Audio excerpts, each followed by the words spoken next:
Alright, hello everyone. Welcome to another episode of RCW Ravage Championship Wrestling. We are at Season 7, Episode 6. So last episode we had Lance Archer debut against, I believe it was Drew McIntyre or John Moxley, one of the two. Granted, I have so many things going on in multiple series that sometimes it's hard for me to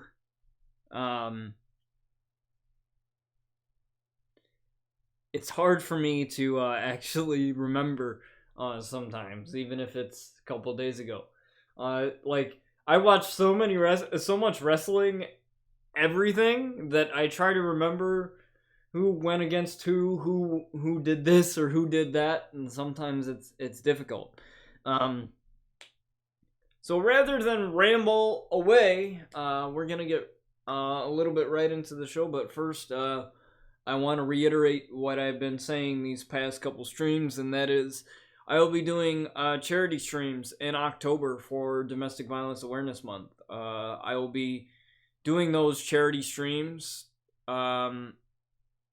for No More, a charity organization that is dedicated to ending sexual assault and domestic violence. Throughout October, we will have an arena that is purple, which is the color for domestic violence, the awareness color for it. And you guys will be able to pick the matches. A lot of the Outlaws will be there, and it'll be kind of like a interactive universe mode, if you will, kind of like a lot of people do here on Twitch. Just give me a second while I move my mic real quick.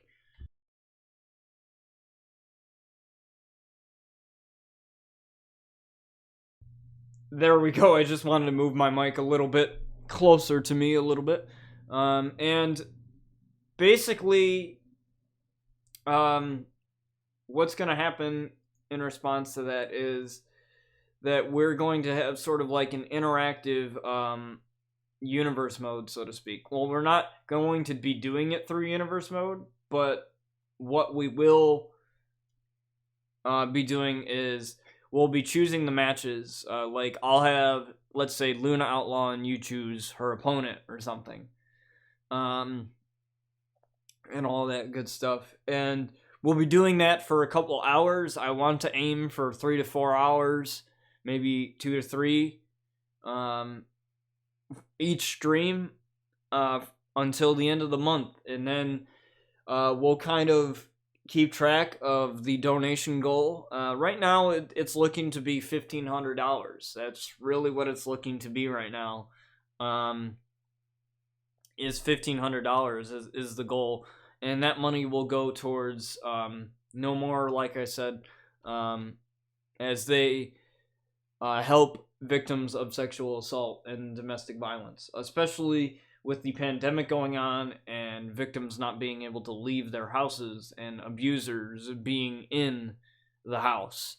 So it's just something that means a lot to me, and I hope that that you all will join me. Don't feel pressured to donate at all.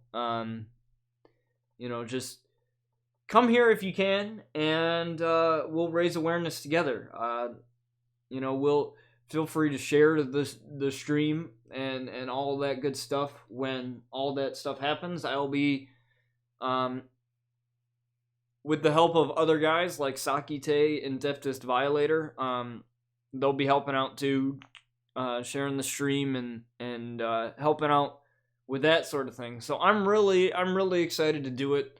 It's going to go through the entire month of October, and then we'll kind of keep track of the donation goal. We'll have a little widget on stream with that goal that will go up every time people donate, and we'll just keep on doing it until, even if we surpass our goal, we'll still keep on doing it. Let's say within the first couple weeks we get to 1,500. We'll keep on doing it until October ends, until like Halloween or something. Then we'll tally it all up and we'll be taking screenshots and stuff like that and celebrating. raising awareness, because that's what this is all about. It's not about the money. It's not about anything like that. It's just about raising awareness of something that is a very delicate and controversial topic and situation. And, it's important that we talk about these things. And with the internet now, we have the power to change the world. Any of us. And everybody's like, well, I'm just one person, or I'm not famous, or I'm not, Twitch famous, or whatever. It doesn't matter. When you're raising awareness of an issue that you are passionate about, that is happening in the real world today, like you starting a hashtag, you starting a change, and you promoting that change, and you telling people about it, like that can happen.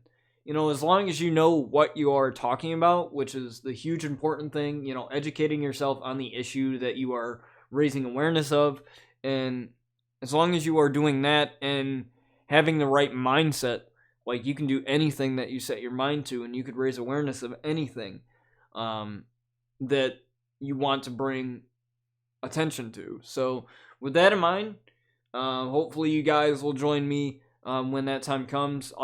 Like I said, every stream I'll keep reiterating it, just to keep it fresh in all your minds, and I'm really excited to do that. So without further ado, let's get into our show. So the first match we have here tonight is Seth Rollins versus the man of the hour, Lio Rush. So let's get into that match, guys.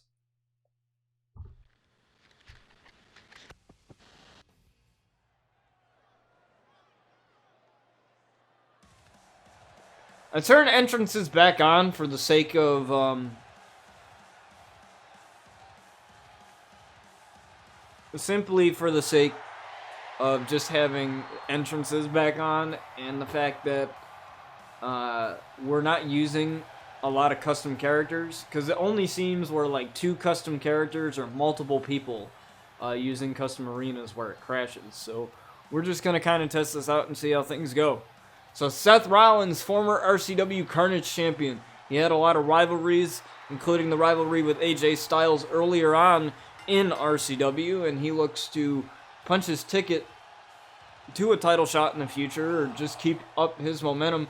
Obviously, he's been having some run-ins with Kenny Omega through these past couple of weeks, and they've had their matches. But it seems to me that Kenny Omega and Seth Rollins are not over yet. That this is far from over. But Seth Rollins and Kenny Omega both cannot be thinking about that. They have to be thinking about their individual careers and what's going on right now. You can't let anybody get into your head, because that's exactly what people in rivalries want you to think, what your enemies want you to think. They want you to get flustered. They want you to suffer in their mind games. So, we'll just see how well that works out here, as the man of the hour, Lio Rush, makes his way out to the ring here. I don't know why his face didn't load in. But nonetheless, let's wait no further, folks, as we get this match underway here. It is Seth Rollins versus the man of the hour, Lio Rush. Here we go. So Seth Rollins underway. Oh, tried for a drop kick, but totally missed that drop kick there. Oh, Seth Rollins got out of the way there. Now Seth Rollins lifting up Lio Rush now. Seth Rollins, possibly looking for the Seth Walker right away to Lio Rush in a 1. Oh, almost a 2 count there. But Lio Rush now. Lio Rush. My, what a stunner. What a stunner on Seth Rollins here. And you may notice a little bit of a change to the color correction. I turned it off because the colors seem a little bit too saturated. So, normally when I go back in and edit this and, put this on YouTube and put this on other things, I actually feel better about editing it anyway, instead of having the raw footage all messed up. So that's why you may notice that the colors are different. It's Lio Rush taking down Seth Rollins here, right in the middle of the ring. Very wise here, going for the cover. And just a 1 count there.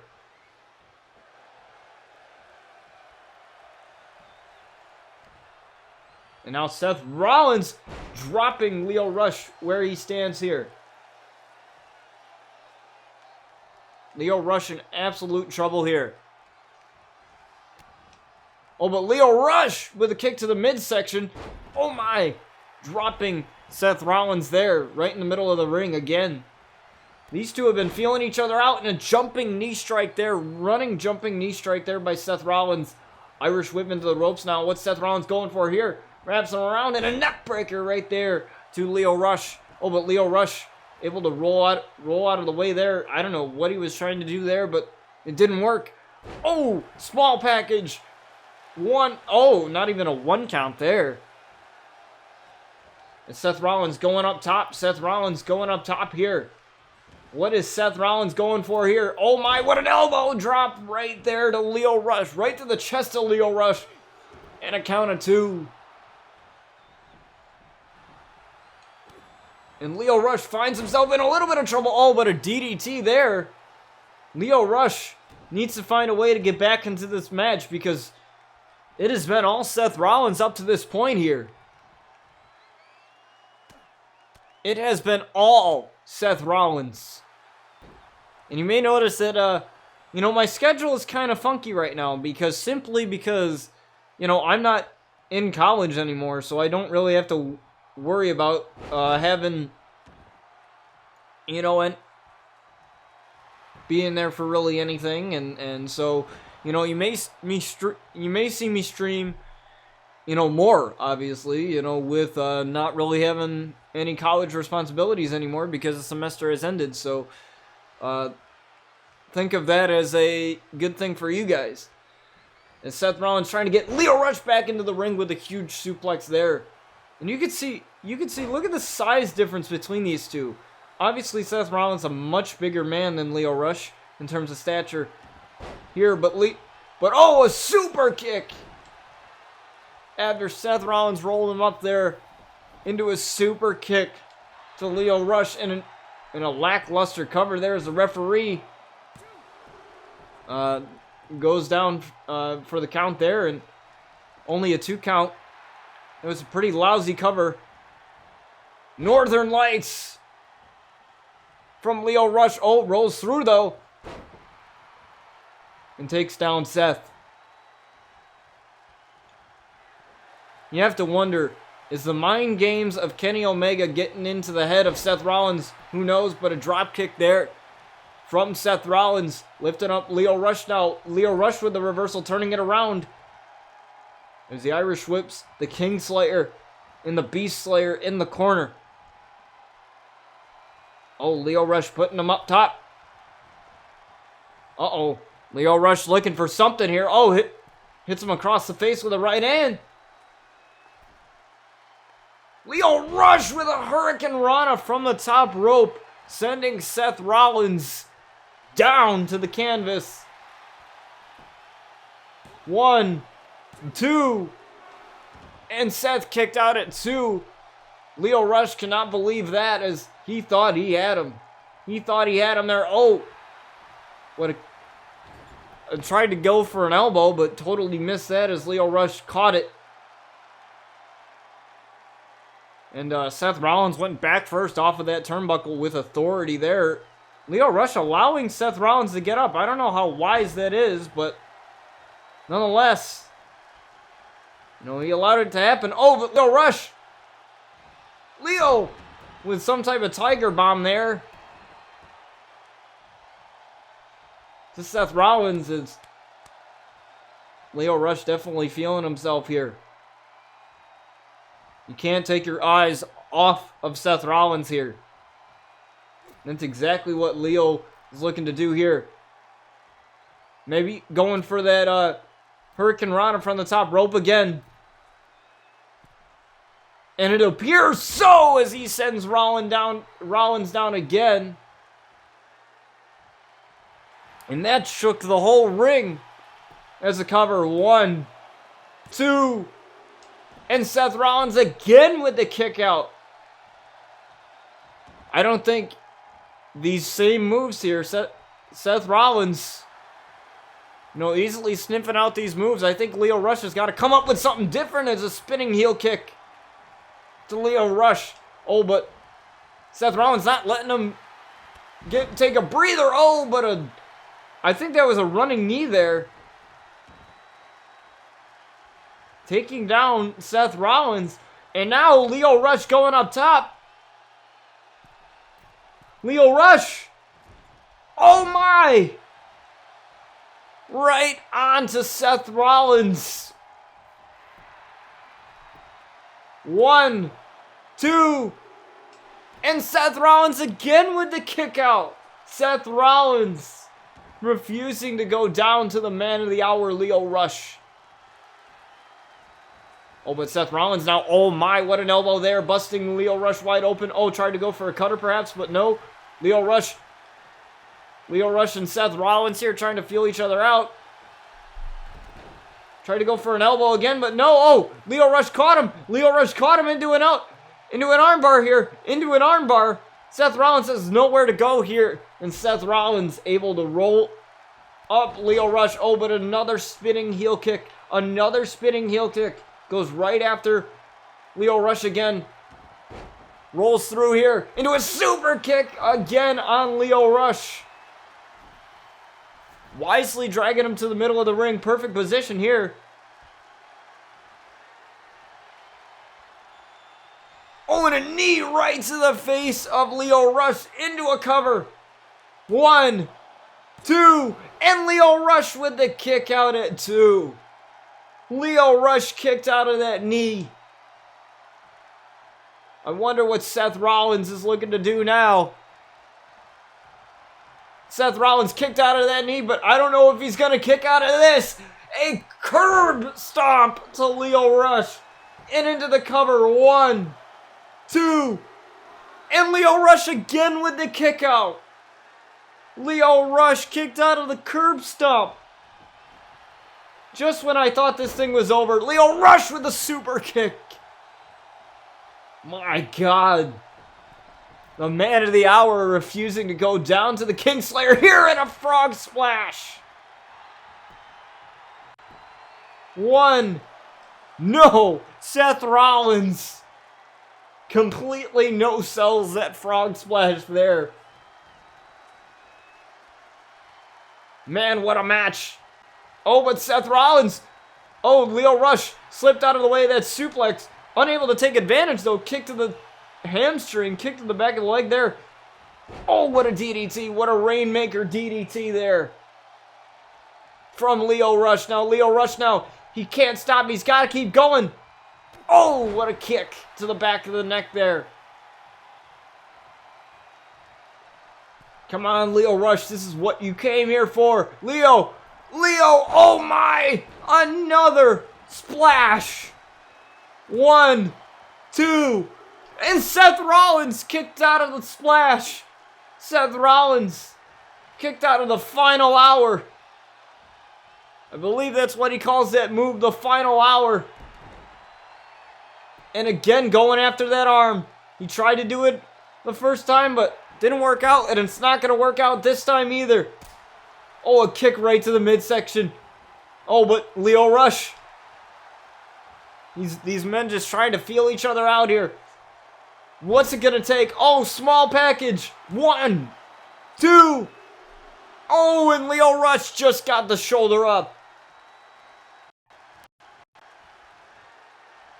This has got to be the end here. Oh, Seth Rollins looking for another curb stomp to Lio Rush. 1, 2, 3, and Lio Rush unfortunately comes up short there as Seth Rollins gets the victory here to start off RCW. Wow. What a match to kick off the show.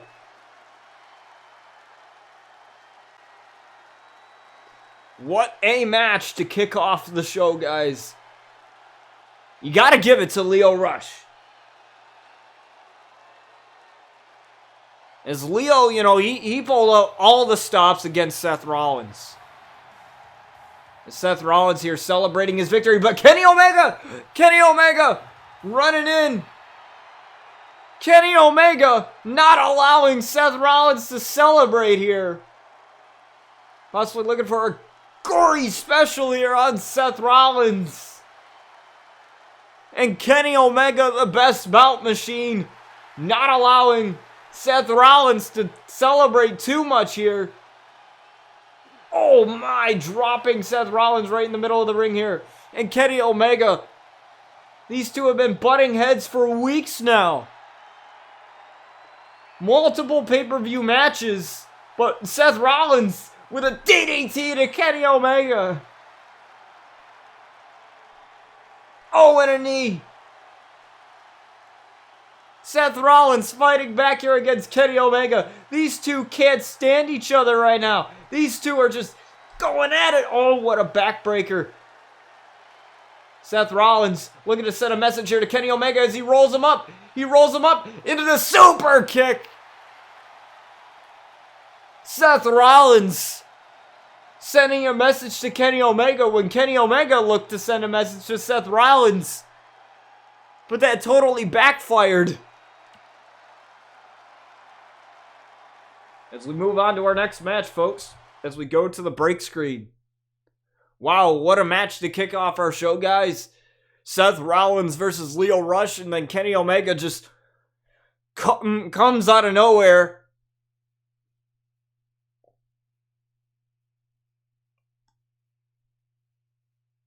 And just crashes the celebration of Seth Rollins there. And that rivalry has been going on for quite some time. Like I said, multiple matches at multiple pay-per-views, and it seems to me that I don't get it. What is going on between Seth Rollins and Kenny Omega? I have no idea. It just seems odd to me. In our next match, this is going to be a good one, folks. We have Olivia Rose making her RCW debut against Asuka. Now, Olivia Rose, she came out and attacked Luna Outlaw, our RCW Women's Champion. And now Olivia Rose has to prove that she belongs here by taking on quite the striker, one of the top women in the wrestling industry, in Asuka. So let's see how well she fares in this match.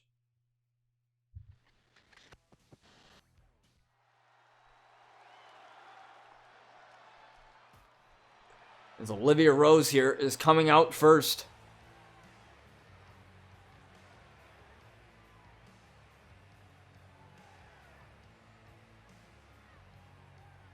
I am told that her finishing maneuver is called Into the Void. As you know, I don't really know much about this Olivia Rose here. You know, to be honest with you, this is the first time we're all seeing her on RCW. I don't know much about her, other than the fact that she doesn't talk much. She's kind of like has a little bit of shades of Luna Outlaw. Like, she doesn't talk much, but when she does, it speaks volumes. So, you know, I don't know. We'll just have to wait and see what she has here against Asuka.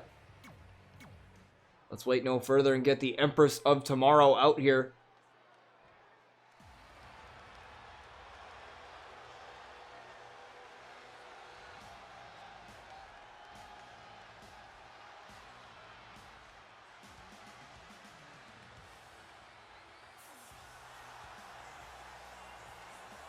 And there she is, the Empress of Tomorrow, Asuka. Now, Asuka, I believe she hasn't had any championship opportunities here in RCW since joining the roster, but, you know, anything can happen here in RCW. Anything. Oh, but Olivia Rose apparently not looking to wait here for her debut match. She's looking to make a statement here against Asuka, as Asuka's on the apron here. I don't know what she's trying to do here. Asuka's on the apron. She's not even paying attention to what's happening here. And Olivia Rose spoiling it. Oh my, what a face buster from the top. And this match is underway. This match is underway, and Olivia Rose not waiting. She wants to make a statement here against Asuka. Oh, and a dropkick right in the corner. Oh, tried for a kick to the face, but missed. Asuka hasn't even taken her entrance attire off yet.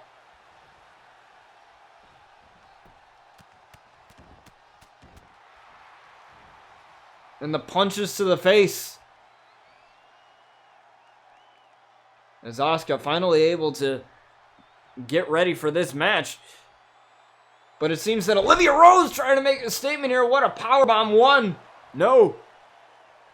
Just count a one there. But Asuka firing back with the arm drag here. Asuka now lifting her. Oh my, what a spinning back fist. Just drops Olivia Rose. Now the kicks in the corner. Now if I were Olivia Rose here, I would find a way to slow down Asuka. Asuka is very quick and agile. So if you can find a way to slow that down, maybe kicking the leg, kicking the knee, whatever you got to do to slow down those strikes.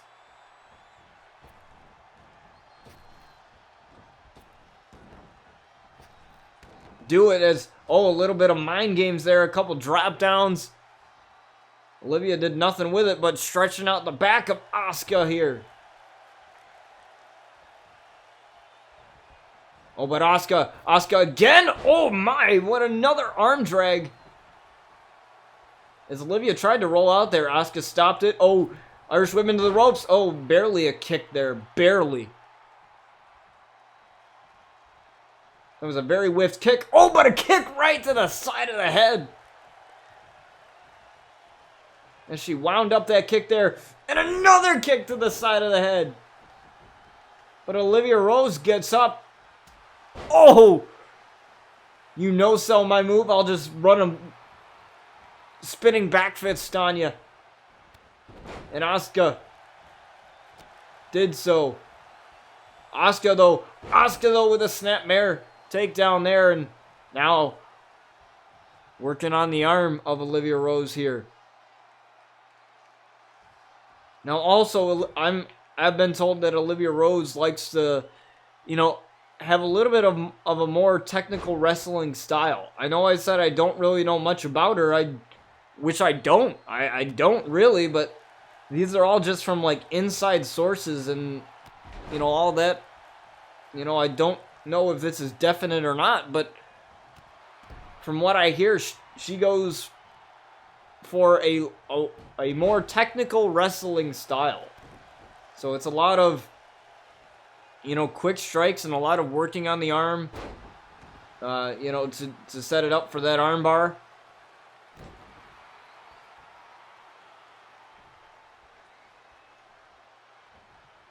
We'll just have to see what happens. Oh, but look at a couple of kicks in the midsection. Oh, but a punch right to the face. And Asuka's down here. Asuka's down. What's Olivia? Oh my! Olivia driving. I think she drove the face of Asuka into the. Oh my! Lifting her up. I thought she might have been going for something there, but I guess not. Irish whip. Lifting her up though. Oh my! Again lifting her up, playing a little bit of mind games. And she just sits there, possibly just taking a breather for a couple seconds. I don't know how wise that is, but whatever. Oh! What a punch! Mid-air! And you can hear the crowd chant, "This is awesome!" A punch mid-air. 1, 2, and Asuka kicked out. My God, what a punch. Did you guys see that? We should have gotten a replay of that crap. Oh my God. A punch mid-air. Lifted her up right into that punch. But Asuka is having none of this as she turns Olivia Rose around here in the corner. Now Asuka, the referee begging her to pull her out and alley-oop bomb there. Now Asuka, oh my, turning it around into an armbar of her own here. Where's Olivia Rose gonna go here? Oh, but Olivia Rose, if she can apply it, she can escape it. And she escapes that armbar hold there. Oh, but a kick right to the side of the leg there. Oh, and a drop kick, sending Olivia Rose down here. Into the cover, 1, 2. This could be the end of Olivia Rose, and oh, Olivia with a kick out. Oh, able to spring up to her feet here. And Olivia with a couple of shoulder tackles to Asuka. Uh-oh, what's Olivia doing here? Olivia, oh my, what a double axe handle. And she is fired up right now. Absolutely fired up. Oh, planting the back of the head into the canvas. It appeared that like it was like a type of boot to her neck or to the back of her neck there, and whatever it was, it didn't look good. Oh, what a cutter. Uh-oh. She's looking for Into the Void here. As Asuka's down to one knee. Into the Void. Right to the back of the neck there. Cover. 1, 2. And Asuka kicked out. Asuka. Not going down without a fight here. What a way to prove yourself in this match by taking on a woman like Asuka. Oh! Oh my! What a corkscrew there! Into a cover. 1, 2, and Asuka again with a kick out. Asuka's just not staying down here.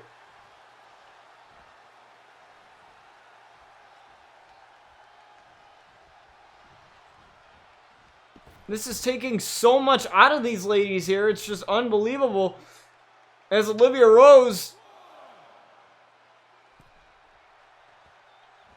calling up Asuka. Olivia, oh my! Tried to go for I think it was a cross body there, but she crashed and burned. Now Asuka taking over with a snap suplex. As you hear the referee counting. Count of 3 here. And Asuka gets back into the ring, but I doubt Olivia Rose wants it to be a count out. Oh, but Asuka breaking the count there. Very wise. Asuka going for Olivia Rose here. A rolling Sabat kick. Oh, couple of punches directly to the face. Right into the barricade goes Olivia Rose. Count of 5 now. Count of 6. I'll try to go for that spinning back fist again and a chop.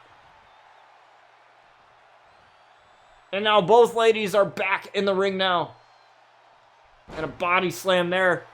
And Asuka goes right back out. Taking a little bit of a breather. But I don't think Olivia Rose. Oh, a little bit of mind games there.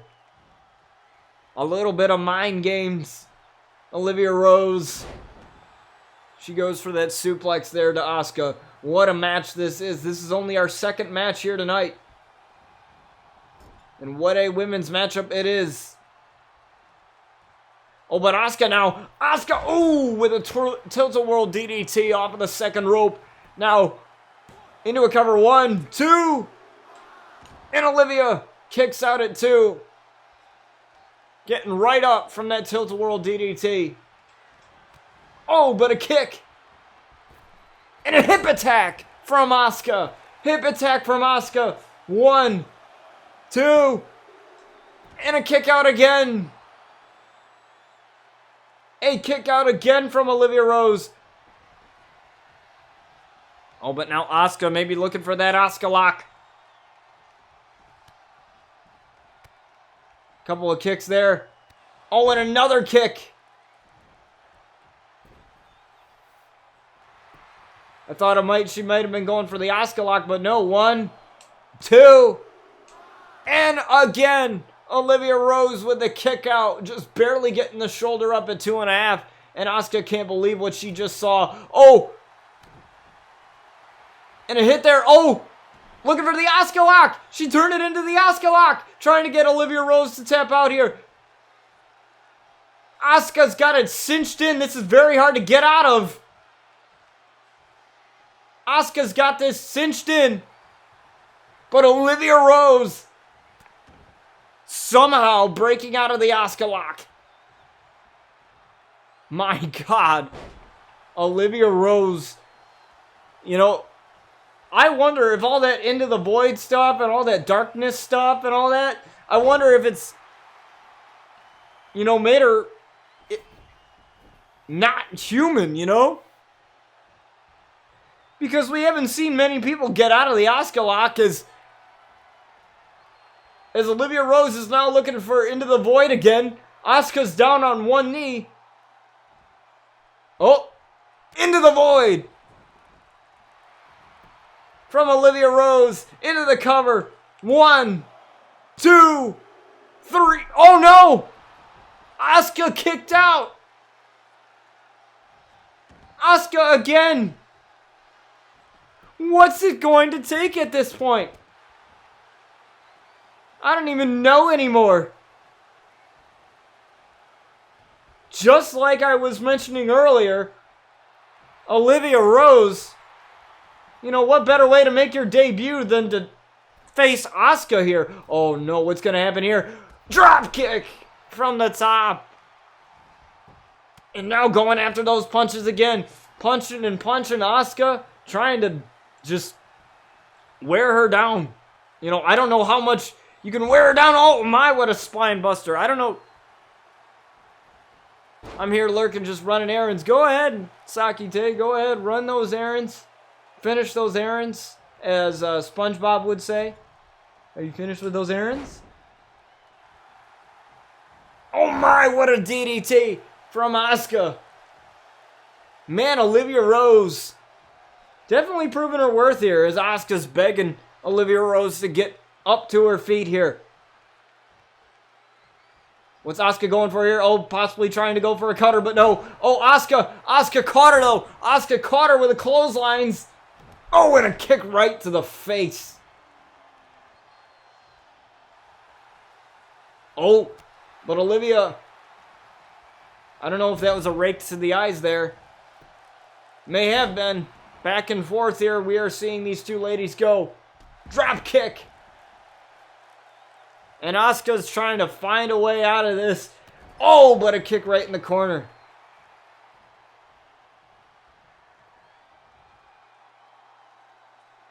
And again,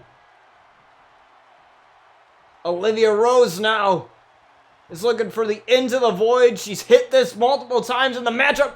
Oh, Into the Void again. And Asuka is down for the count here, or for the time being anyway. 1, 2, and Asuka again kicked out. Seriously, what the hell is wrong with this woman? For God's sake, she's hit the Into the Void like 3 times. And Asuka's just, I don't know if Asuka is just no-selling this or what's going on. But like, Asuka is just not even human as Olivia Rose looked for the double foot stomp. Asuka slipped out of the way. Oh, tried for a kick. Both ladies tried for a kick there. Again going for a kick, but no. And now Olivia Rose, oh my, just dropping Asuka. This is possibly the longest women's match we've had on RCW. I don't know, we've been doing this show for a while and I've never seen anything like this. Oh, it's Asuka with the reversal and a kick right to the side of the face. But I've never seen anything like this here. Oh my, another kick. Asuka, hip attack on Olivia Rose. 1, 2, 3, and finally, Asuka gets the victory. My God. Talk about a debut for Olivia Rose, though, but not enough to beat Asuka. You know, we saw that punch midair, like she propped up Asuka and hit that punch midair. I don't even think that was a Superman punch. I just think that was just a regular punch. And it took so many into the voids, but that wasn't enough. That was like 3 of them. And Asuka, proving why she had that undefeated streak in that other company there.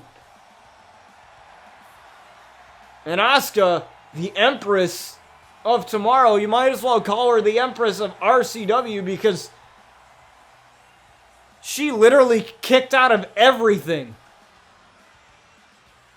As we move on to our next match, as we go over to the break screen real quick. Again, I need to fix this freaking chat box. I don't know what's going on with it. Let me try.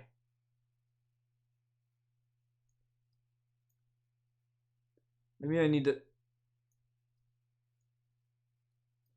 just spread the thing out a little bit more and then just shrink it. I think that was my problem, was that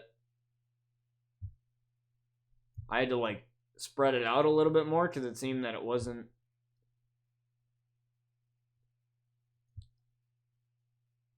Yeah, like this chat box has pissed me off because I couldn't like figure out why.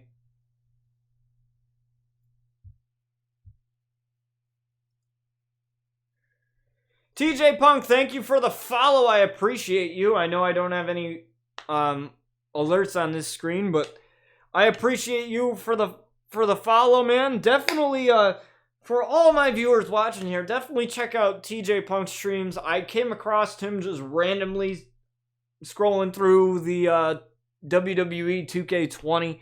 He runs his own eFed. I think it's called TJ or TJW, I'm pretty sure. Or JPW, one of the two. And he runs his own universe. He also does these watch-alongs of WWE, NXT, AEW, and Raw and SmackDown. You know, like that.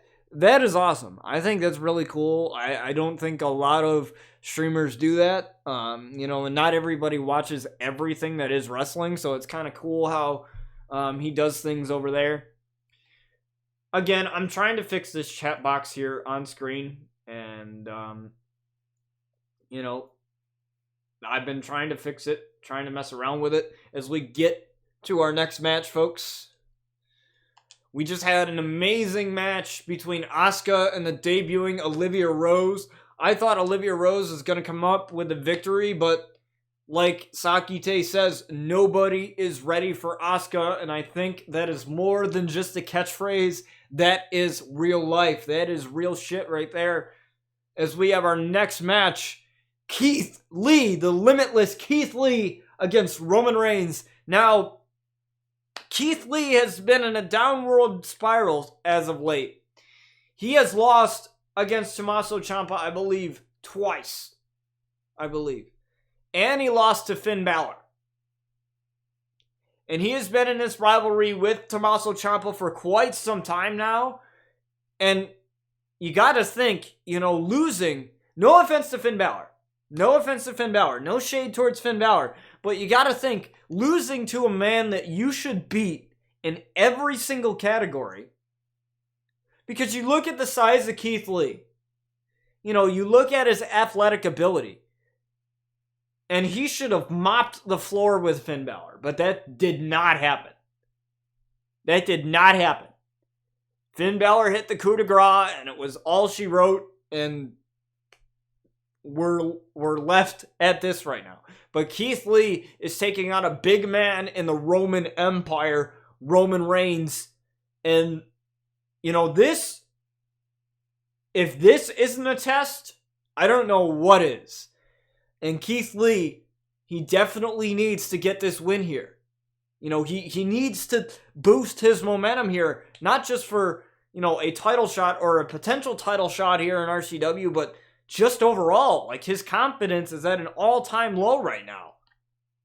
So let's just see how the limitless Kieth Lee goes up against the Roman Empire. Will the Roman Empire fall, or will it flourish once again? We'll find out next.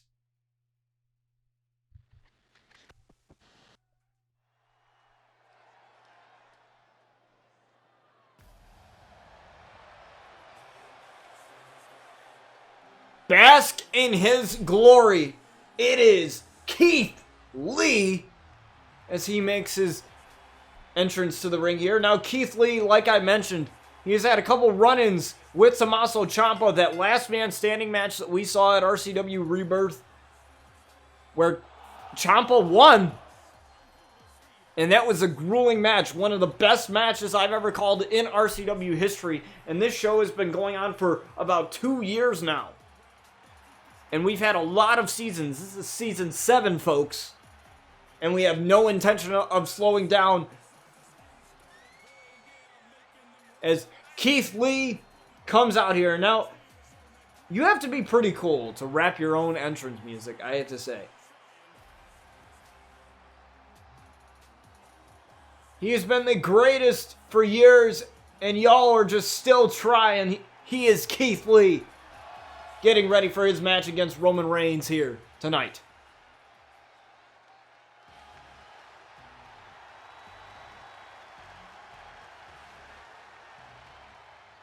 And here he is, Roman Reigns. Now, Roman Reigns, he's had some success here in RCW, but in terms of titles and championship reigns, he hasn't had much of those. But to me, championships don't necessarily mean success. You know, there are a lot of guys who, you know, have barely won any titles or have had a few reigns, like maybe, no pun intended there, like maybe 2 or 3 title reigns, and that was it. But what you do in RCW matters. It doesn't matter if you win titles. It doesn't matter, you know, if you call yourself champion one way or the other. It's what you do with the audience. And, you know, it's the same thing I've said about Paige. Paige had her career cut short, but what she did within those years is revolutionary. And I hope Roman looks to do the same here in RCW as he gets ready for his match against the limitless one, Kieth Lee. Let's get this match underway, folks. Let's wait no longer here. Kieth Lee, Roman Reigns. Referee, we are underway here.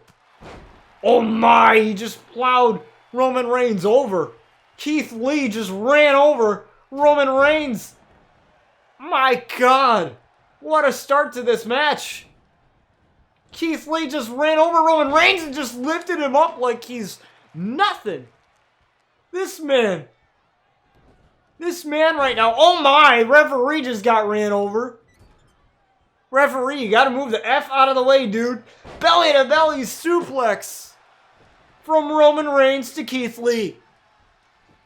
Now this match is about to be a banger, because if it started out like that, it's gonna be a banger.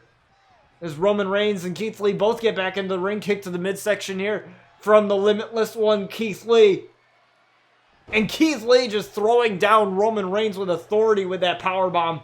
And now going after Roman Reigns here. Oh my, just tossing him around. Definitely a size advantage here for Kieth Lee. But don't let Roman Reigns fool you. He has his own abilities. It only takes one spear to say goodnight, and one Superman punch to say the same.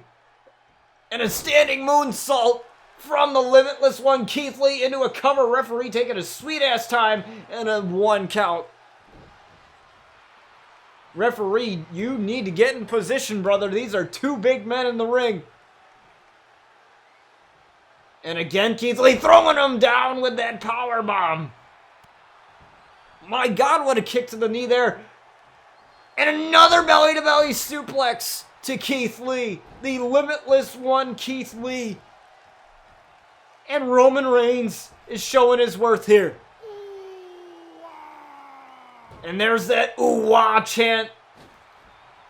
But Kieth Lee is having none of it.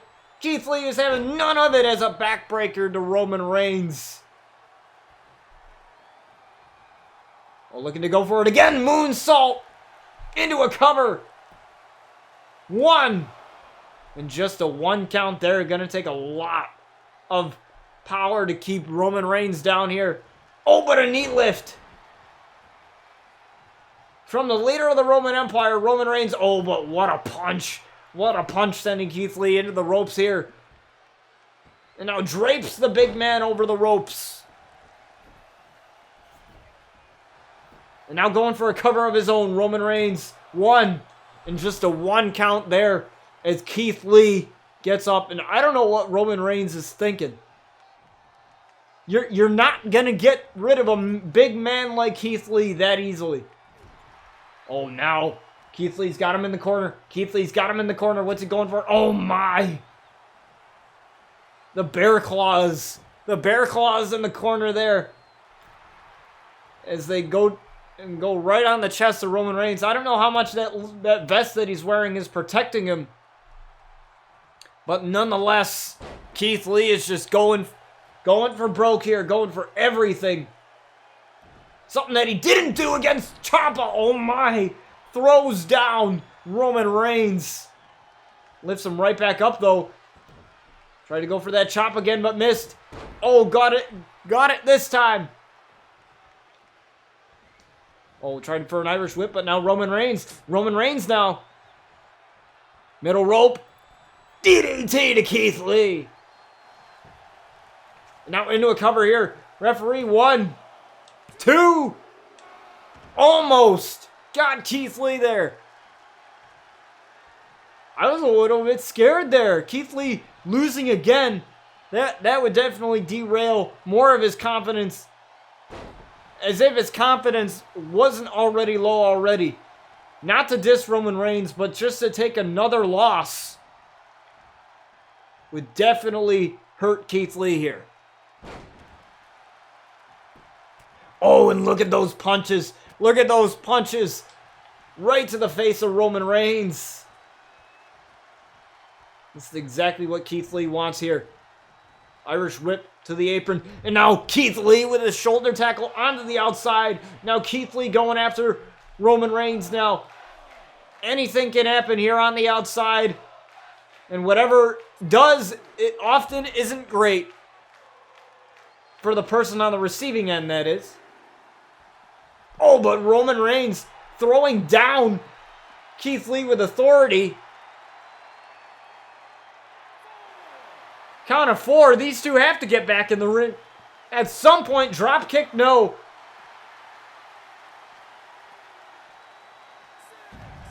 Count of 6. Kieth Lee gets back into the ring and gets out to reset the count. Very wise there. Doesn't want to end this match in a count out. We hate for matches to end in a count out. As we had we had that happen before when Darby Allin took on Shawn Winters in an open challenge for the RCW Carnage title when Darby just had the title right in his hands there. And speaking of that, we will have a rematch for that in that fashion at the RCW Breakout pay-per-view, which I believe inside sources tell me that it's going to take place in San Diego, California. We'll have to wait and see what happens then. As Kieth Lee is sweating here. Kieth Lee is just absolutely sweating profusely here as Roman Reigns. Oh no, not this. Not this. This is vintage Roman Reigns here. Look at this camera angle. Roman with a drive-by to Kieth Lee. My God, a drive-by right there. Look Look at that. 2 boots to the side of the face. Boom! Drive by Roman Reigns. Is Kieth Lee down for the count here? 1, 2. And Kieth Lee with the kick out at 2. And Roman Reigns is livid right now. But he's pumped up. He's pumped up and he's ready. He's pumped up and ready to go. Oh, but it ducks under that clothesline. Kieth Lee ducks under that clothesline into a suplex. Gonna have to do better than that, Roman. This is Kieth Lee, the limitless one we're talking about here. This isn't a normal human being here. This is Kieth Lee. So many poundage of power here. Oh, and that busted Roman Reigns wide open there with that elbow. But Roman with a belly-to-belly suplex once again. And you have to wonder, how much is this taking out of Roman having to lift up the mountain of a man that Kieth Lee is right now? You have to think, you know, it's not much for Kieth Lee to lift up Roman Reigns. But, you know, there's possibly easily 150 pounds of difference between these men. At least. At least. Maybe even 80, or at least to maybe 80 to 100. You know, because Kieth Lee is almost, I would imagine that he's almost 300 pounds, if that. And now going after the face again with those punches as Roman Reigns gets right back up here, tried for a big boot, but no. Kieth Lee sidestepped him into a back suplex. We still have our main event to come, guys. It is Bryan Outlaw versus Kevin Owens in a non-title contest. Now, those two have been butting heads for quite some time after Bryan Outlaw turned his back on his former friend in Kevin Owens. And you'll have to see, maybe those two will meet for a title match down the road here. We'll have to find out in our main event tonight. But this match is main event worthy, definitely. As Kieth Lee chops down Roman Reigns here. Irish whip into the corner. Oh, tried for the big splash into a corner, but no. And a belly-to-belly suplex again from Roman Reigns. It seems that that move has been a trademark for him throughout this match. You know, I mean, how else are you going to get a big man down like that? But as much as I love seeing him hit that move on Kieth Lee, you know, you got to wonder how much, like I said, how much strength, how much energy is that taking out of Roman Reigns to do that over and over and over again here in this match? There's a drop kick from Kieth Lee here. Lifted him up. Oh my! Slamming him down just like that. And Kieth Lee is looking to end this here. You're gonna have to bask in his glory. 1, 2, and Roman Reigns with the kick out at 2. Roman Reigns just kicked out. Roman Reigns, what the hell are you doing? An unstanding moonsault here from the Limitless One. Now going for the cover again. 1, 2, and Roman Reigns again with the kick out. And Kieth Lee cannot believe it, and rightfully so. But Kieth Lee going up top. Kieth Lee going up top here. Oh my God, Kieth Lee! Top rope moonsault, but Roman Reigns got the knees up here. This is exactly what Roman Reigns needs here. Roman Reigns now with a front face lock. Here on Kieth Lee and a snap suplex. Really going for a cover after that? It's not gonna be enough to take down the big man in Kieth Lee. As both men are just staring at each other. Both men just staring at each other here. Roman taking advantage. Roman, oh, with a gut buster. And now Roman with a couple of right hands of his own. Right to Kieth Lee. And a kick right to the midsection there for good measure. Take out the air out of Kieth Lee here. And he can't do anything. Any man can't do anything in a Superman punch. Right in the face of Kieth Lee. 1. No. Kieth Lee with a kick out. Superman punch right in the face of Kieth Lee out of nowhere. And Kieth Lee is very much still in this somehow. And a spear to Kieth Lee. A spear to Kieth Lee. 1, 2, and Kieth Lee again with a kick out. Kieth Lee kicked out of the spear. We've seen him kick out of the Superman punch and now the spear as he gets right back up and plows Roman Reigns right over. Thank you for the follow, Gusta. I appreciate you. And oh my God, what a match this is, folks. As Kieth Lee just kicked out of the Superman punch and the spear here. Roman Reigns has done absolutely everything that he can do. Oh, tried for a right hand, but no. Oh my, what a belly-to-belly suplex again. A belly-to-belly release suplex from Kieth Lee. And Roman, I'm sorry, but you're going to have to bask in his glory once more. 1, 2, 3. And Kieth Lee gets back in the win column. My God, what a match, folks. Man, my throat is killing me. But what a match. Kieth Lee and Roman Reigns. Holy smokes. That is definitely a main event worthy match. But our main event is still to come, folks. As we have Bryan Outlaw, the RCW World Champion, taking on Kevin Owens. And like I had mentioned, Bryan Outlaw had turned his back on Kevin Owens a while back. And he said, quote, it had to be done. Simply because he's champion, but Tommaso Ciampa ruining the celebration of Kieth Lee. Tommaso Ciampa, again, is ruining the celebration of Kieth Lee. We've seen these two butt heads for quite some time. Ciampa won in that last man standing match at RCW Rebirth. And now Ciampa is coming back for more as a big boot to Kieth Lee. And Kieth Lee. My God! Ciampa, what the hell? What the hell, man? And you can see there, Kieth Lee is bleeding at the side of his head. And Ciampa is obviously not done with Kieth Lee as we move on to our next match as we go to the break screen, folks. But my God. Again, I have to fix the chat box. I apologize. But my God, what a match. That is just uncalled for.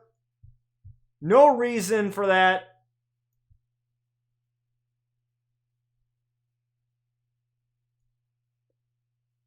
Complete and utter BS is what I'm calling. But before we get to our main event here, we have Chris Danger taking on Finn Balor. Now, Chris Danger has had his own run-ins with the Outlaws after turning on them way back in, I believe it was season 3 of RCW, so that's a while ago.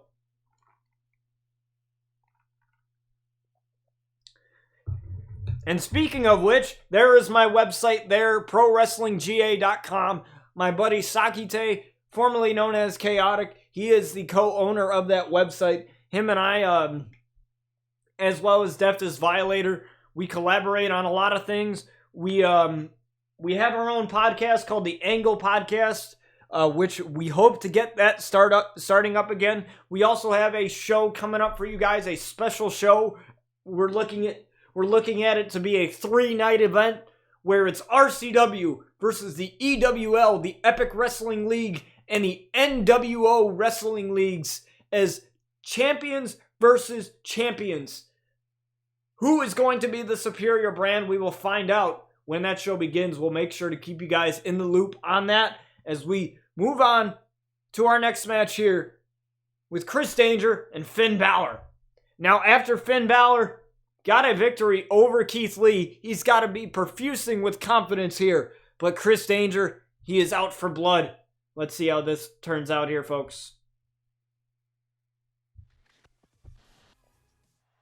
There's that emote there. There's that emote. I redeemed the chat points, so for 300 channel points, for 300 titles, you can unlock an emote of your choosing, whether it be the Luna emote, or the Jason emote, or the Bryan Outlaw emote.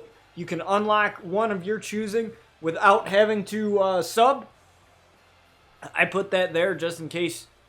I don't know how long that lasts. I think it lasts for like 24 hours, I think. And then it goes away. I'm not sure how long that lasts, but nonetheless, I put that there just so that you guys can have access to the emotes. How do you earn channel points? Well, you can earn channel points just simply by watching. I know following the channel also gives you channel points. Subscribing to the channel also gives you channel points. But simply watching, lurking, and twerking, whatever. Not the twerking part, but you get it. The lurking gets you points as well.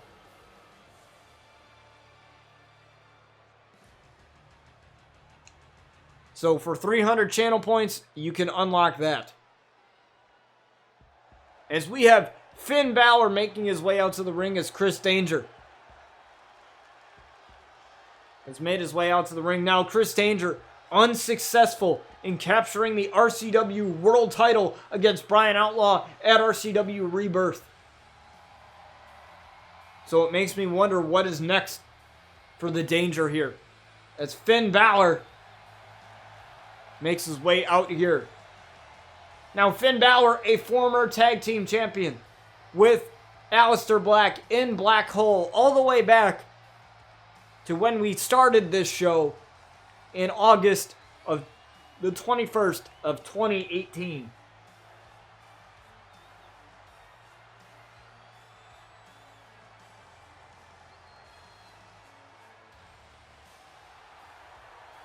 So pretty much this show has been going on as long as I have been streaming. So technically my anniversary is the 28th of January. I just found that out.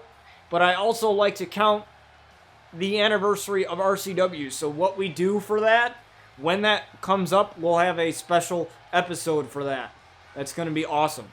It may not be tied to the regular like season episodes like we usually do here, but you know, we usually like to have something really special for that, like different attires and all cool kinds of stuff for that. By the way, in case you missed any of this stream, don't fret. The stream goes on my YouTube afterwards. It gets edited down, and on my YouTube as well as my website and the Twitch VODs as well.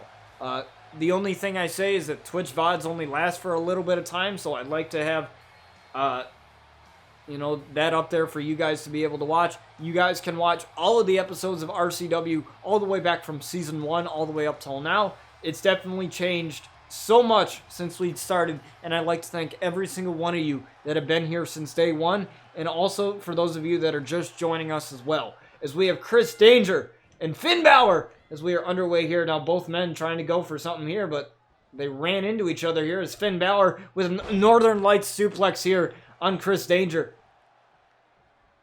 Now don't fret, folks, we still have our main event to come tonight, but all of these matches have been a banger so far. It's an elbow right there to Chris Danger. Now these two pushing each other away. Oh! As Finn Balor gets dropped with a clothesline there. Don't forget to check out the co-hosts of my podcast, Young Sin and Sakite, formerly known as Chaotic 911. I believe I fixed that link there. So when that timer comes up, it should have the updated link. He's in the process of rebranding, which is really cool for him. You know, that's something that I did a while back. I've had multiple YouTube channels over the years. You know, I used to be BGX Plays. That's what I used to be. Before I, you know, I quit music for good because I decided that it wasn't for me. And I kind of did a whole rebrand, and now we have the Botch TV branding. We have new YouTube channel art as well as new panels. Well, not really new panels. We've had those for a while, but customized panels and pretty much everything. You know, I've been trying to, you know, get everything custom because it feels good when you have like custom branded things. You know, it feels really good when you're just able to have stuff that you can call your own. As a splash here from Chris Danger and a count of 1 there to Finn Balor.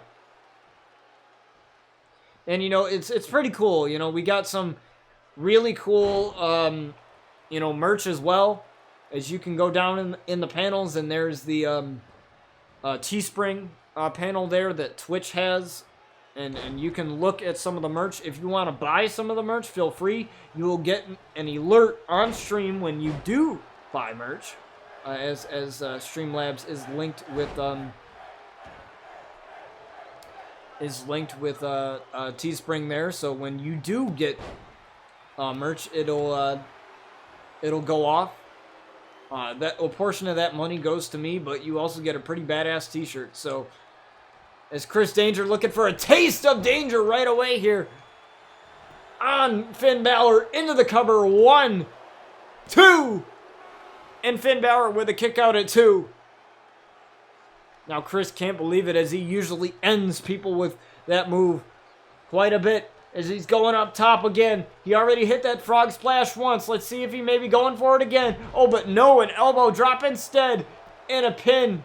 1, 2, and Finn Balor again kicking out at 2.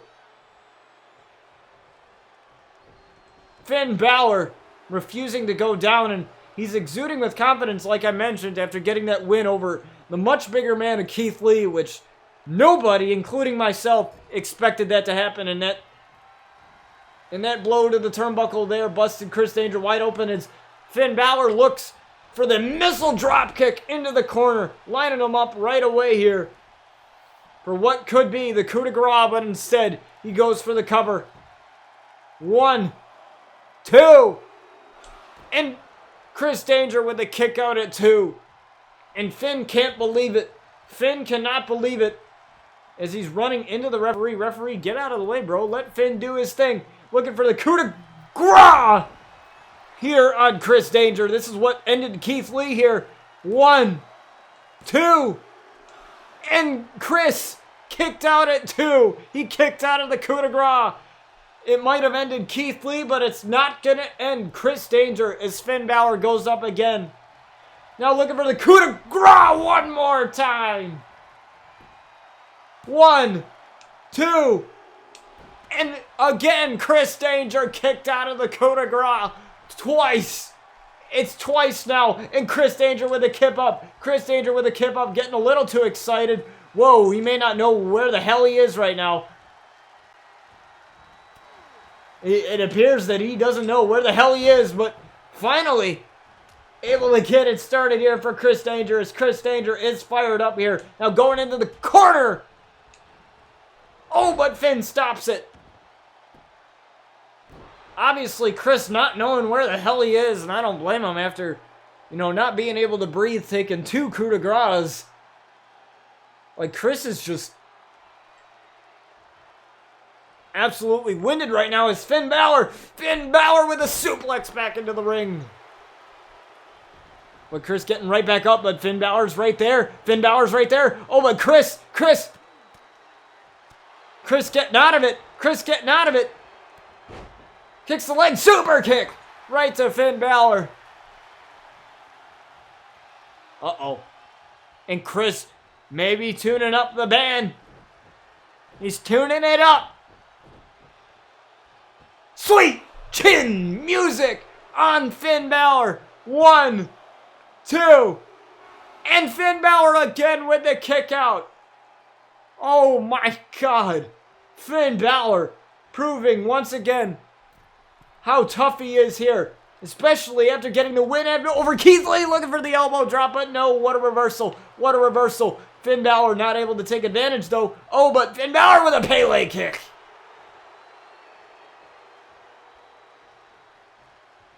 And now Finn Balor going up top again. Looking for the coup de grace one more time. 1, 2, and Chris again. Kicked out of the coup de grace, and Finn Balor is livid.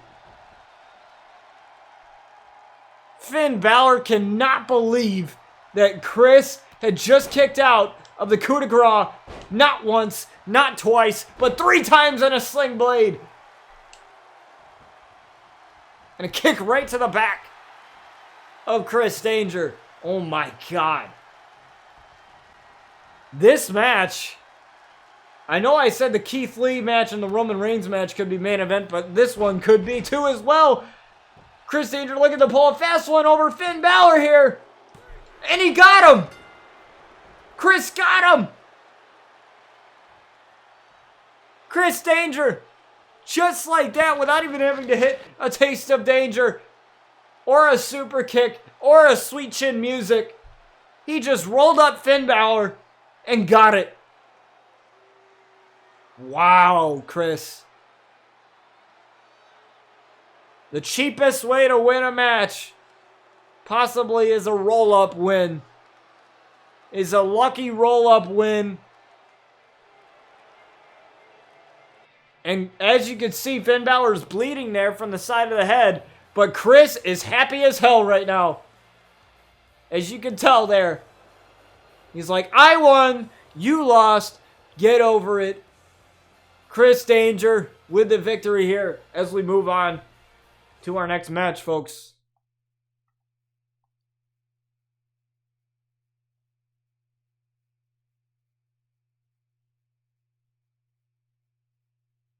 And it is our main event, Bryan Outlaw versus Kevin Owens. Now, Bryan Outlaw and Kevin Owens, like I mentioned, they had a pact. They had a pact. I've mentioned that multiple times. When Kevin Owens left RCW for a little bit, Bryan Outlaw said, hey man, come back, come back, come back. You know, you're one of my best friends. Here, if you come back, I will give you a title shot. And they agreed. And, you know, despite that, you know, normally we like to earn title shots here in RCW. You know, but I would consider that to be a good deal. You know, friendly competition, blah, blah, blah. That's exactly what I was thinking would happen. Friendly competition, no harm, no foul, that kind of thing. But Bryan Outlaw just blatantly attacked Kevin Owens while he was making his entrance to the ring in a match that was supposedly gonna be friendly competition. And Bryan Outlaw gave his explanation. We've seen that before. You know, in case you haven't seen it, definitely go to my website, go down to the content folder, go into the promos, and you will see that. You will see that explanation that Bryan Outlaw gave on why he attacked Kevin Owens. And to put it brief, he basically said it had to be done simply because, as RCW World Champion, he has a target on his back. And he said, and I quote, I eliminated a potential threat to said target. So, did he really? Because Kevin Owens right now, he's going to face Kevin Owens right now. And if Kevin Owens, God forbid Kevin Owens gets this win here, he could be Bryan Outlaw's next opponent at RCW Breakout. A lot of questions here. Less answers. I honestly wouldn't call that explanation that Bryan Outlaw gave an answer or a reasonable explanation, but that's just me. But let us not wait any longer, folks. Let's get to this match. Here we go. Bryan Outlaw versus Kevin Owens in a non-title contest. Here we go. A lot is riding on this match, folks. As the champion comes out here first, Bryan Outlaw. Mr. DDT 123. Your girl's going home with him. Mr. Bryan Outlaw here. And you know, he's obviously walking with confidence after beating Chris Danger to retain his title after gaining it from RCW World Champion, former RCW World Champion rather, Zero, which we haven't seen Zero in a long time. I don't know where he has been, but here in RCW, we like to give superstars their time. We like to give them time off. They're not obligated to be here. You know, champions are. But, you know, they're not obligated to be here every show. You know, they have their own stuff that they need to take care of, all that. As Bryan Outlaw gets ready to face his former friend in Kevin Owens.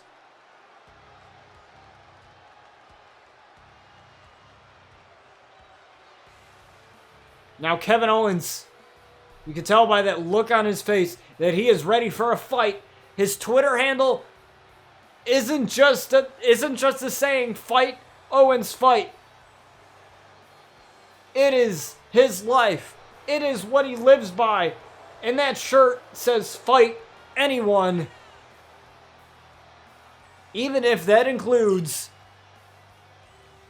his best friend, or former best friend, I should say. I don't really know the state of their friendship, but I doubt that it's good.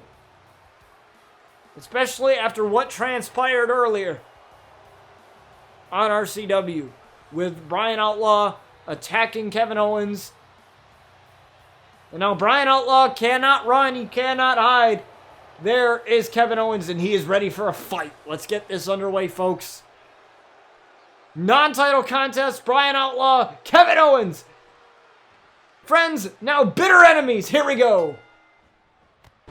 And Kevin Owens is met with a big boot here to start this one off, and a drop kick.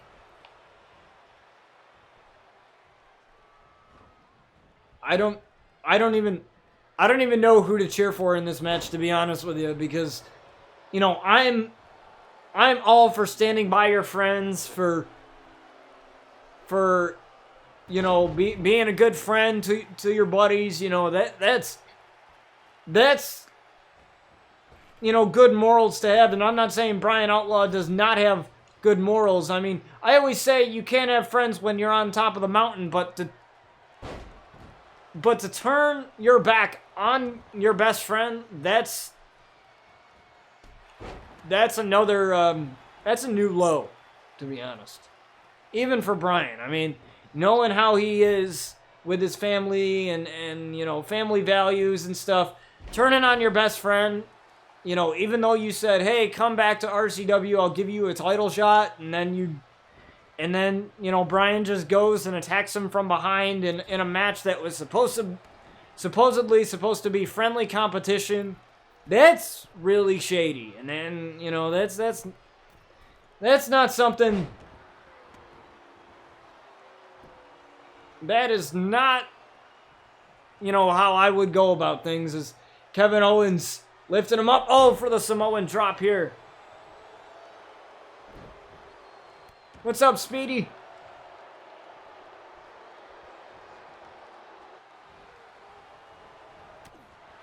Oh, what a shot. What an elbow shot there to Kevin Owens.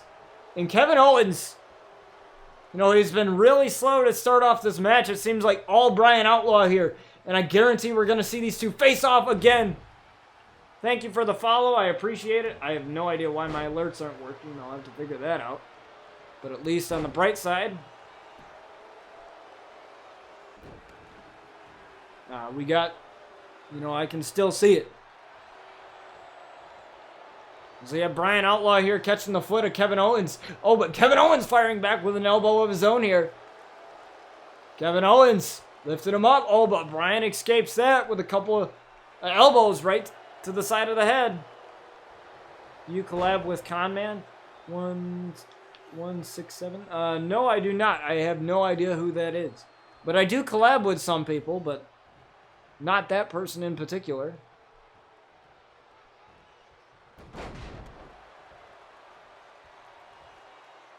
The only people that I collab with are, you know, people that I've come to know and, you know, people that have interest.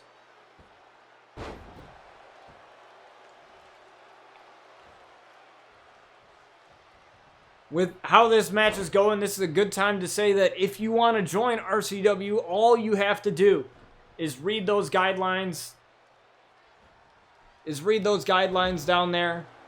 And, You know, that they are just basic guidelines for your superstars and for how this show is run.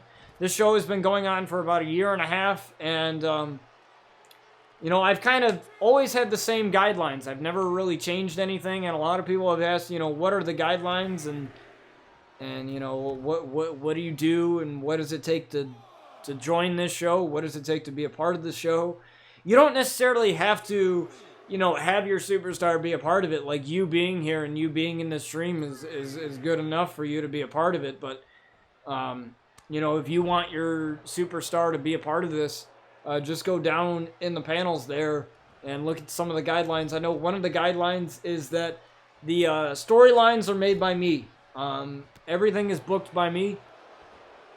And I want every match that I book to have a purpose. You know, meaning that I don't want any match to sound like a card filler. You know, I don't want to be like WWE and have those matches that don't mean, you know, anything, you know what I mean? And I don't want to have those, I don't want to have those matches, you know, just not mean anything. And, you know, I've had stuff in the past where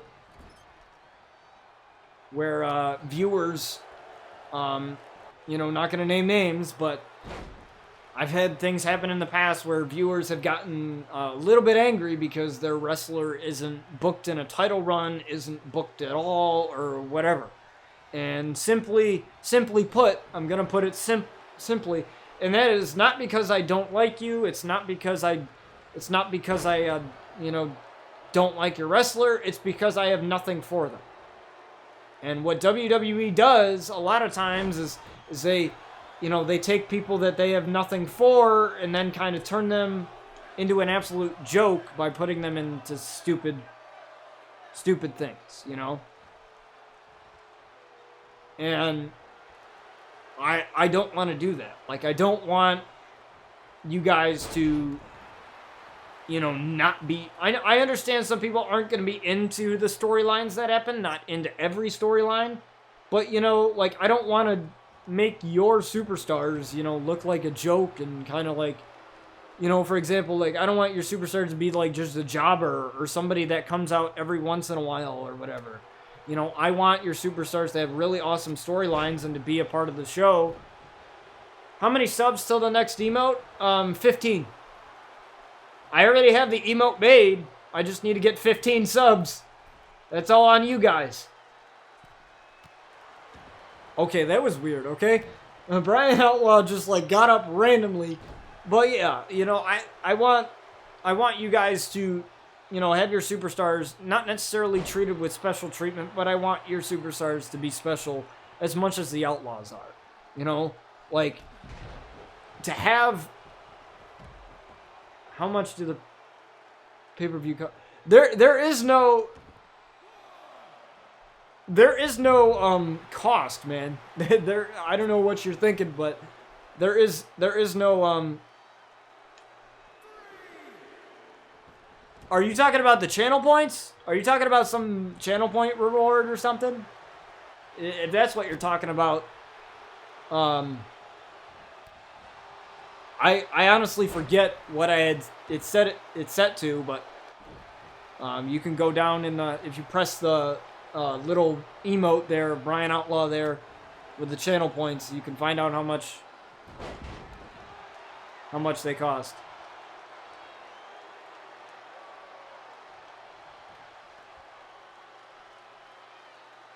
But I don't believe I have any emotes, or any, not emotes, but awards active in that category. So, you know, for example, if I book you in a match with, like, one of the Outlaws or whatever, you know, which are the main people of this show, whether you win or lose, consider it a good thing. Because if you're booked with the Outlaws, that means you're going to be booked quite a bit. And you're going to be booked into something awesome. So, you know, just take that into account. Like, it's nothing personal. You know, if your superstar doesn't get booked, that just means I'm writing storylines, and I'm thinking creatively, and I'm thinking of something cool to put your superstar in. So be patient with that. That's the only thing I ask.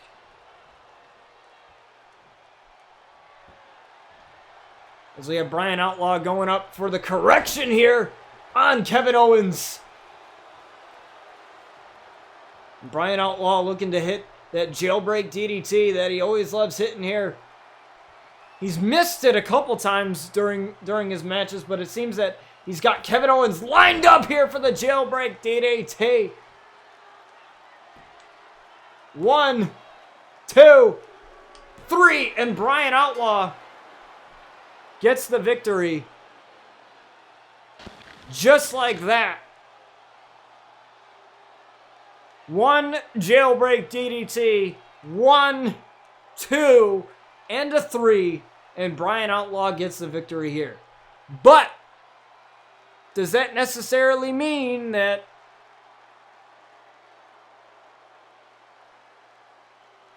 we're not going to see Kevin Owens and Bryan Outlaw face off for the title? I mean, they made that pact, and Bryan Outlaw's not a guy to break promises. And despite being the champion that he is, despite being the egomaniac that he is, he is not willing to back down from a challenge. And, like the Outlaws, anybody, Luna, Sky, Jason, whatever, any member of the Outlaw family, they were raised to take on all obstacles, all challenges, and Bryan's been willing to do that. He's not like a champion where he's like, oh, you don't deserve a title shot. You don't, he welcomes all title shots. Because in a way, for him, if he wins, that's a way to boost his ego. That's how he sees it. So if he wins, that's just a way to say, hey, I beat you, blah, blah, blah, blah, blah. I beat you. I'm better than you. He kind of has that MJF sort of attitude a little bit, And, yeah, and definitely we should see a title match in the future. Thank you, Speedy, for stopping by. Thank you for the follow. I greatly appreciate it. To answer your question, Lizard, is it a long process to get your custom superstars in RCW? For yours, no. In terms of how I get your custom superstars in, is that here's how I used to do it, okay? So here's how I used to do it. I used to have it where I would create people's superstars. Like, if they didn't already have one, I would create one for them. And I would make them detailed. I would make, like, logos for them and all that stuff. And then that just got to be too much because I was creating my own custom characters. So that got to be too much. So I kind of, like, axed that. I kind of was just like, nope, I'm not doing that. So now what I do is I have a set of guidelines, which you can go down in the panels to see those. Those are brand new, brand new panel. Those kind of give you the guidelines, and they're not. I wouldn't say they're hard, to obey. I try to not to hinder the creativity of people. I've had some people with their universes. What's up, the Gaming Ninja? What's going on? I've had some people with their universes and with their the way that they run their universe have a lot more rules. Like, they can't do this, they can't have this move, they can't have this move, they can't have this move. All I ask is that, one, you let me control the booking. Either way, I'm the one that does this show. And I promise you that when your superstar gets into a storyline, you're going to enjoy it. Whether they win a title or not, whether they,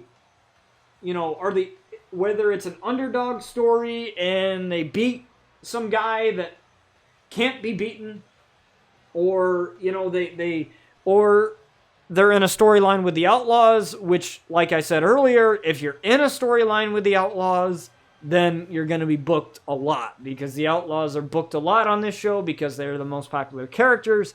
They are part of the Botch TV brand, and that's how things work.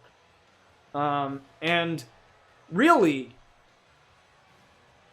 anybody, with the exception of a few people, have enjoyed having their superstars here, versus other universes. Everybody does their universes differently. I play the matches. I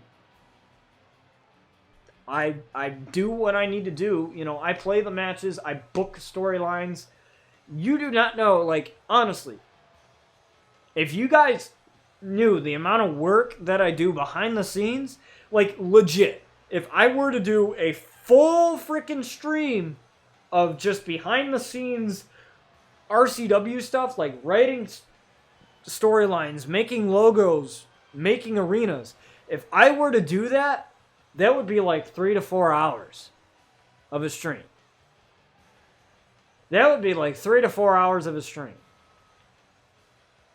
And I do some things that other people don't do. And I've taken the advice from YouTubers that I've watched where, innovation is key. Making yourself stand out amongst the crowd is key. Because there are tons of people out here. There are tons of people on YouTube. There are tons of people on Twitch. There are tons of people on Mixer. Whatever freaking content platform, there are tons of people on that platform that do the same shit that you do.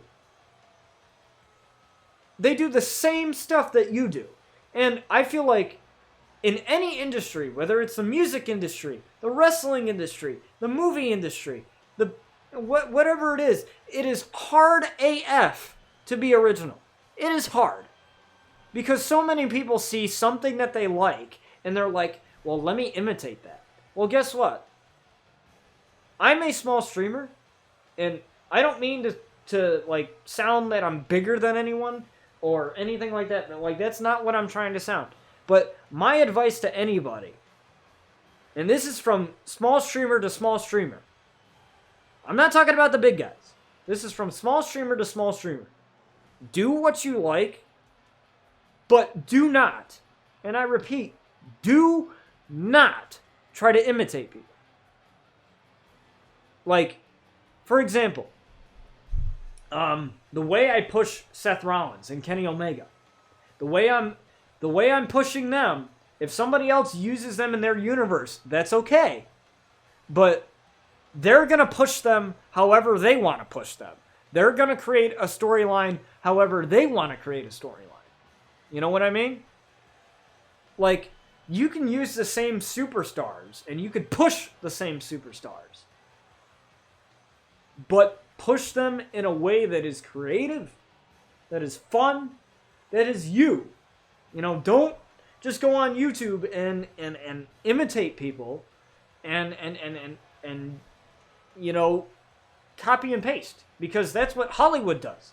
Think of all the remakes, think of all the reboots of TV shows, movies that they've done that haven't done well because of the fact that you can't try to live up to something that is original. It's hard as hell to take a movie like from the 80s that is a classic and try and recreate that in 2020 and get the same reaction that people got when they saw it in the 80s. For example, that nostalgia feel, that original feel. I like to use... Basically, I like to do what WWE does not do. I like to do, things that are compelling. Things that, will get you guys interested. Things that'll keep you guys invested. I found myself, and this is not a diss to WWE. This is a diss to all wrestling. Doesn't matter what it is. But with storylines, if you're not able to take something, for example, start something, right? And build up to something that is meaningful, everything else that you've done like, leading up to that point doesn't frickin' matter. You know, for example, with the Bayley and her title reign, you know, if they don't have Sasha Banks beat her for the title, or Sasha Banks, you know, turn on her, or one way or the other, then what the hell is Sasha Banks doing with her then? You know? Then if that, and I'm not saying that's going to happen, but if that does, you know, it calls into question, like, what the hell were you doing building them up for a couple months then? You know, and WWE's been known to do that. Build something for a couple months and then do nothing with it. And it's like, okay, but what about this? You know, they start something, but they never finish it. And that's something in wrestling that I've seen a lot of. Like, they start something and they don't finish it. With storylines that I do, I have the full intent of finishing what I start. So I'm not going to drop a storyline because of reasons. I'm not going to drop a storyline, you know, when it's doing well right now. I think the Kevin Owens and the Bryan Outlaw story is doing very well, and when I came up with the storyline of Bryan Outlaw turning on Kevin Owens, that storyline, I gotta tell you, that storyline was in the books for a long time. It was just a matter of, what do I want to build it to? What do I want to build it to? What do I want to build it to? And you know, that's the thing. Is like, I try to create things that are passionate, that are entertaining throughout the whole thing. So that when this storyline is over, you guys will be thinking, like, Season 8, Season 9, Season 10, you guys will be thinking, you remember that Bryan Outlaw storyline with Kevin Owens and all that? Remember that? That was awesome. That's what I want you guys thinking when this is long and over. I want you guys to look back on some of the storylines that we've done throughout a year and a half we've been doing this show and be like, that's awesome. Or be like, that was cool. That was an awesome match. That was awesome. I love the way that he called that. I love this. I love that.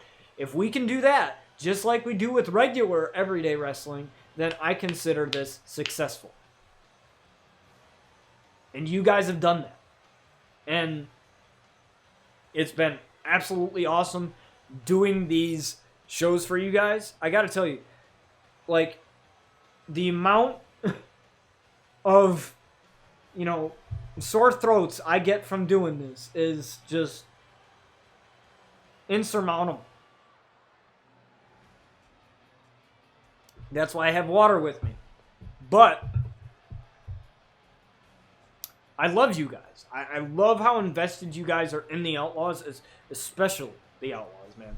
Because of you guys, the Outlaws have turned into a book. I'm writing a book, okay? I'm writing a book called Life on Lockdown on the Outlaws. So let me give you a little bit of a rundown as we end this stream here, real quick, of the book. So the book takes place as if the Outlaws were already retired. So Bryan Outlaw is telling the story in first person. So you're going to see a lot of I in this story. And, you know, he is basically sort of looking back on his matches over the years. So basically, he is long retired. He has long hung up the boots. Same with the rest of his family. And, you know, he's reflecting on his wrestling career and on everything that has happened to him within his life. When wrestling was a huge part of it. When he was wrestling with his family. In there, you will see, you know, a lot of the storytelling of RCW. So I'm thinking that the book is going to go through seasons 1 all the way through season 5 of RCW. You know, in terms of the timeline. So, you know, for those of you that have been with me since day one, some of you guys are going to know the book. But here's a little tidbit. You guys are going to know the details that weren't given in the storylines. The behind-the-scenes stuff. The outside the ring trauma. The behind closed doors, so to speak, stuff of what has happened in RCW. So, one of those being Sky's coping with domestic violence and her going through therapy and, her kind of battling through her mind, of self-worth and of, wanting to become a wrestler, but at the same time feeling like everyone's judging her because of the abuse that she endured with her boyfriend Dave, and the whole story with Luna Outlaw and her anxiety and her depression, like, consuming her to the point where her debut match in the MWE, which was a series that I did a while back called Lockdown, hence the name of the book,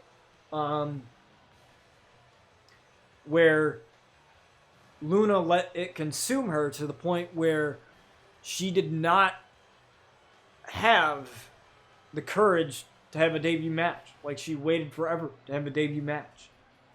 And so she only had a few matches in the MWE as a result of that. As she goes through RCW, we'd seen her debut in season 3 with a mask. And then now we see her without the mask on, with the mask completely taken off after RCW Turmoil back in season 5. And you see this sense of growth in Luna here. And, a lot of the book, a lot of that is going to explore the behind the scenes of that. Like, what led up to her taking off the mask and her finally, saying, I need to do this. Like, I need to let go of my past. I need to, be me again, be free again, And I can't stress this enough. Like, I want this book to tackle domestic violence, to tackle mental illness on a very personal, non-triggering, right level. And what I mean by that is a lot of the media gets stuff wrong about, what's it like to deal with mental illness, what's it like to have anxiety every day of your life, to deal with it every day of your life, or to deal with that voice inside your head that tells you you're not good enough. And that is something that I deal with every day. Hence, the Outlaws are, heavily based on my personal life and all that. So, I wanted to create a story that is real, that is genuine.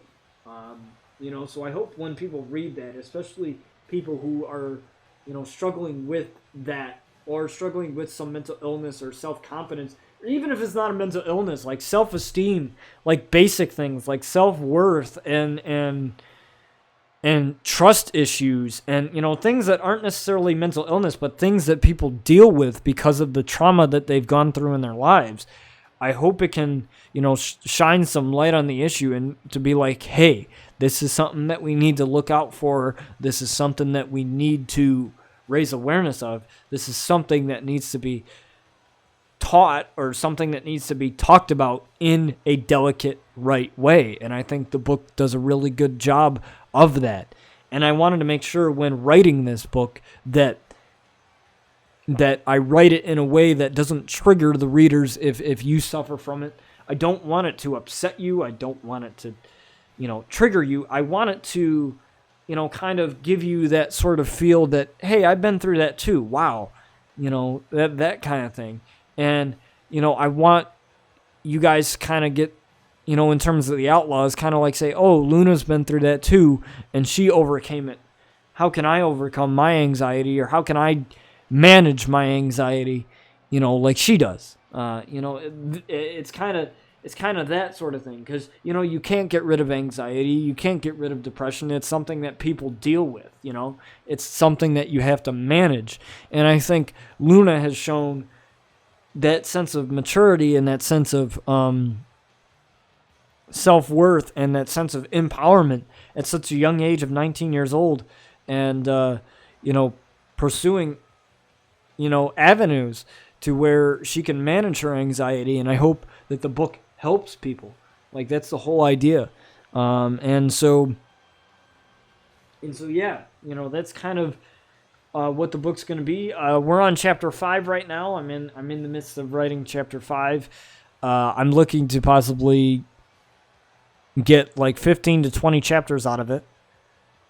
Because a lot happens within season 1 through 5 of RCW. So, you know, a lot of stuff can be talked about. So I hope you guys will enjoy that when the book is released. I will keep you guys updated on that. Also, another thing, for those of you that are just checking out the stream, definitely check out my YouTube channel for all my other wrestling content, as you will see this on there, RCW on there, the My Career Universe modes with Luna and Bryan, and a bunch of other wrestling content on there as well, including some of the episodes of my wrestling podcast. Speaking of that, here is also my website, prowrestlingga.com, where you can check out my website and check out all the content that I have there, including website-exclusive series, such as the Angle Podcast with my co-host Sakite Youngson, and we've had Deftest Violator on for a couple episodes as well, and hopefully we plan on getting him as a regular. I really love discussing wrestling with those guys, and it's just a really good, awesome wrestling discussion, and we encourage everyone to come join us on those. And we got overlays for it and everything, and we're trying to work things out. Also with the website exclusive series, I'm trying to work things out, record some of those, and all that good stuff, and that's really awesome, and I'm excited. Also, we have a Discord as well. This Discord is the best way to reach me off stream if you do not have any social media such as Instagram, Twitter, Snapchat, whatever. If you don't have any of those, you know, this is just an easier, more controlled place for people to contact me, as well as the rest of the followers of my own community. And in there, I'd like to hold special feedback sessions, which I always like to close out the stream with talking about this, and that is basically this. Basically, the feedback sessions are where I join a Discord call. So it's a Discord channel called the Feedback Channel. I make an announcement within the Discord or on my Twitter or whatever, where you guys can chat with me one-on-one or in a group. Doesn't matter how many people you bring with you. About the show. Either about the show that you had just seen, like this one, or about the show overall, like the RCW as a whole, from season 1 to season 7. And you know, you can offer your feedback, your criticisms, your everything. Just make sure it's constructive. That is something that a lot of people don't know how to give out. They don't know how to give out constructive criticism. They just go ahead and bash stuff, and that doesn't help anyone, including content creators. You know, I like getting those comments, like maybe you should do this, or maybe you should think about doing something like this. I like getting those comments because, you know, it's good to know what your viewers are into. It's good to know what your audience wants, to be in touch with your audience. And I think that's very important with any content that you produce. And I take your opinions into account. And I just love chatting with you guys about wrestling and about RCW. I can talk about the Outlaws all day long. So, you know, please feel free to join the Discord and join those sessions. I don't hold them all the time. I don't hold them every time I go off stream. Like, I don't hold them in the sense I don't hold them like almost every stream. Like, maybe I won't do one after this stream or whatever, but I hold them every once in a while to kind of get a lay of the land, see how you guys are enjoying the show and all that good stuff. So, please don't hesitate to join the Discord. If we have any problems with, stupid people, with trolls or anything like that, we'll bring it to my attention and we'll handle it. Discord, I feel like, is a more controlled place, in which people can have fun, chat with each other without having to worry about the BS that is like Twitter and Facebook and seeing the things that they don't want to see, really. Because we can delete messages and all that, delete the BS and stuff like that. So if you feel inclined and you want to join the Discord, not a requirement, of course, but if you want to do so, please go ahead. Please go ahead and do that.